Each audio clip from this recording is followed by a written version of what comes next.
I'm Katie Uhlmann reporting for KAITE CHATS at SMITHEE TV in downtown Toronto. I'm here with filmmaker and integrated health expert Ross McKenzie, who's made the feature film Bipolarized. Tell me how being diagnosed as bipolar at the age of 21 really affected your life for the worse. It was interesting because 21 years ago now, when I had the experience, I knew there was just something, there was things that were wrong and issues within the system. And so I came out of that experience really trying to make sense of what happened. And because I wasn't feeling so comfortable with the way the traditional form of treatment was going, I was told I had this disease now, I had it for life, I had to take medications for life. So I went on a journey and I traveled the world, and every penny that I made, I kind of put into this research, and I researched all different forms of medicine, all different forms of alternative treatments.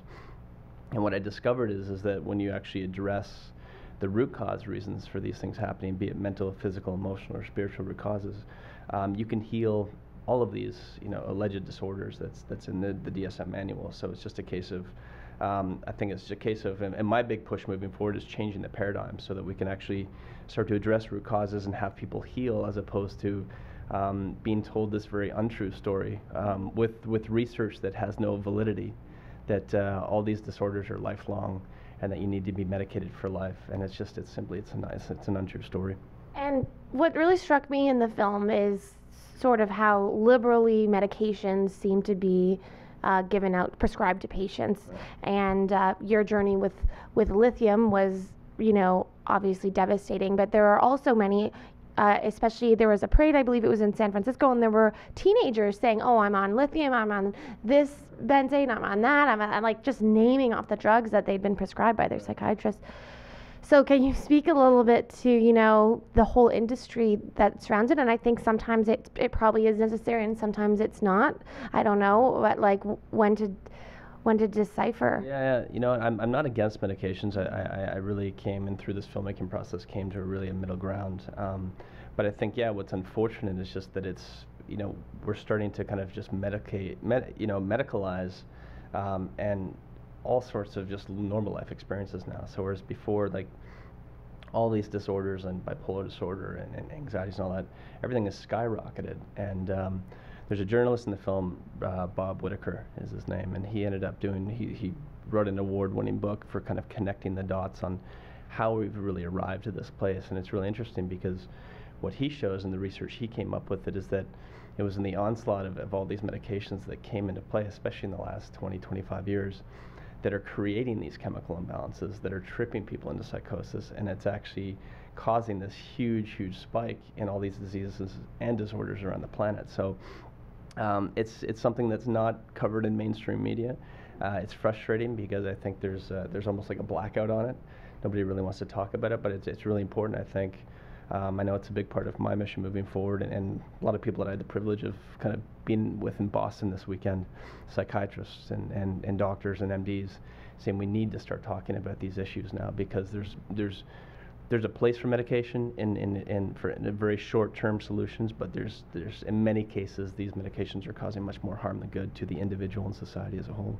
And it's very brave of you, I think, to sort of make this film and start this conversation or continue the conversation, because there is a lot of stigma around mental illness, especially in the workplace, and people not understanding it. So were you finding any sort of adversity throughout this journey that you were making a film about people with mental illness, whether they have it or not, and the medications they've been prescribed rightfully or not? Right.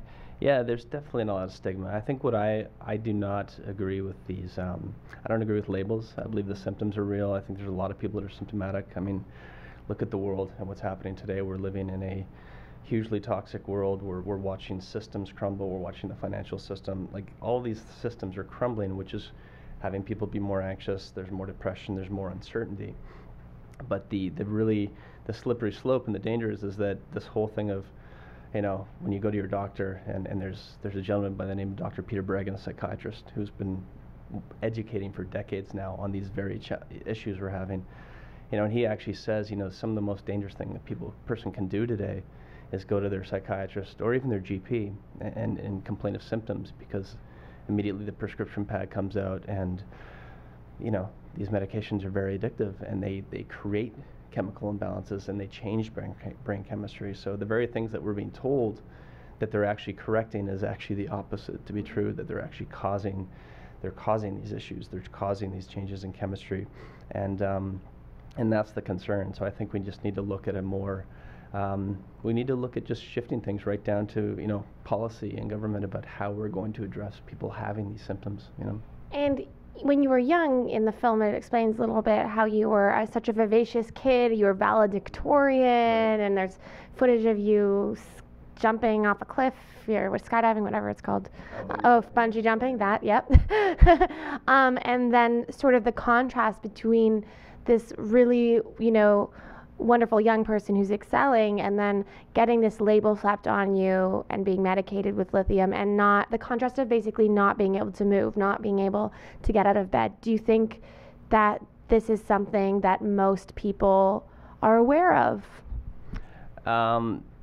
That most people are aware of in what way? In terms of when they hear that someone's bipolar and who's on lithium, do you think that it's there's enough awareness surrounding what those symptoms really entail?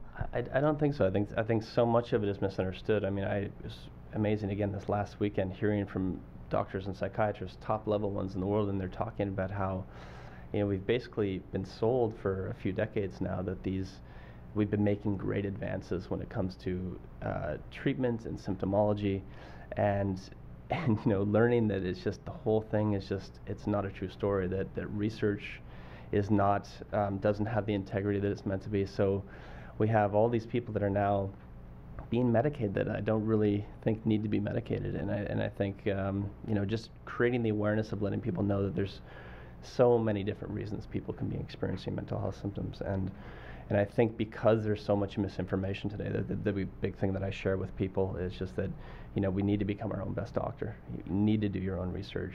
It does require sometimes a team of experts and practitioners and therapists and healers. I guess what's fortunate, what I'm grateful for, is that I've come out the other side of the system, and actually at 42 years old now, I have better health on all levels that I had when I was a teenager by going on this journey. So and my journey was unique to myself. I think we all have unique reasons as to why we have symptoms, and I think it takes a unique journey. But what I really encourage people to do is take the journey and be very cautious of this one-dimensional, go to your doctor, receive your diagnosis, and start your lifelong drug therapy. And the film has been doing very well.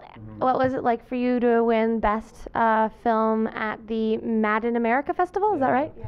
It was probably the best festival, the greatest honor to receive it at this festival, because this was what I felt was a lot of my peers, again, psychiatrists, doctors, nurses, therapists, psychologists, all coming together from around the world. So it was films from around the world talking about this very issue, and that we need to have massive reform, and we need to look at mental health symptoms and treatment in a whole new way because of how dysfunctional the current system is right now. So to receive that from my peers was just like, it was like the ultimate gift to be like, I felt like I was really accepted into this community, and I know we've got a big mission ahead and a lot of work ahead just to create the awareness to be able to make changes.